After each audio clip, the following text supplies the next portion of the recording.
السلام عليكم ورحمة الله وبركاته. دلقرن فدي فانا قدا فيديو كان akka share walii gootan barbaada. Maaliif share walii gootan gochi Oromoon Harargee dubartii Arsii irratti raawwattu kun amma qaata dhiiraa har'a garuu dubartii irratti gocha akkana hojjetuun dubartiin ofii dubartii taate gocha dubartii irratti raawwatamu kanaaf harka dhooftuun dubartiidha moo dhiira moo bineensa namarraa dhalatte moo namarraan dhalanne isinis intala namaati bor haadha dhiirati haadha dubartiiti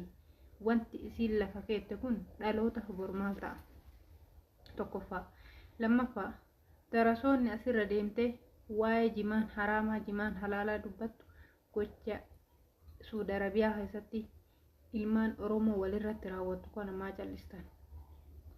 arras baatanii jimaan haraamaa jimaan halaala bicha hamma jettan gocha Oromoon Arsiitti fi Harargee walirratti dubbattu kanaaf maaf daliila tokkoon kaayina wanti kun haraamaa wanti kun zulmiidha wanti kun miidhaa qaba jettanii maan dubbatina hanga haraamummaa jimaa waggaa meeqa dheedame jimaa Harargeen ittiin masgida ijaarte jimaa Harargeen itti ulamaa'ii gargaarte jimaa Harargeen itti diinii gadi dhaabde hanga afaan bantan kutama barbaadan irraa yuutan wanti Oromoon Harargee fi Oromoon Arsii Suudi Arabiyaa keessatti warra raawwataa jirtu kun isin biratti halaala ta'ee mul'ate gochi kun gochi suukaneessan gochi dhiira akka isaa fidee qaama saalaa afaan kaa'u isinitti maaltu ta'e gammachuudha qabdani kanarra kun waan gammachuu qabu har'a wanti kun haraama kan ta'in jimaan akkamitti haraama taate dhiini ijoollee miskiinaa bilaashatti yeroo gannaqamu dubartiin gaafa muka uleetiin isinirratti gudeedamtu dubartii taate live social media fidanii wallahi nama afaan arabiitiin dubbadha akka Suudi Arabiyaa keessatti dhiira miidhalaan takka nafne jechuudha Abuu Mazra'a Sheekh Mazra'a warra sodaan rabbi qalbii teessanirraa fuudhan hamma misqaala dharraa warra sodaan qabne darasaan biyya keessa fi biyya alaalle waa'ee shacaatitti irraa haasoftu silaa sodaa rabbii qabaattanii silaa rabbii maan nu jedhettanii waa'ee caatii dhiistaniiti gocha suukaneessaa dubartii islaamaarra dubartiirra haadha teessanirra obboleettii teessanirra haadha mana keessanii ilmoo keessanirra ga'uuf bakka bu'ummaa buutanii dubbattan warri Suudi Arabiyaa keessa jirtanis jechuudha gochi Oromoo irratti raawwatu kun isin gammachiisetii har'a callistanii tumaanteettanii waa'ee caatii haasoftan har'a osoo gochi kun gocha artistii tokko ta'e gochi sheeka tokkorraa ta'e dhiyootan iimoo irratti darasaan birrii nyaattetti akkasitti gaanjabaraan jaakaatan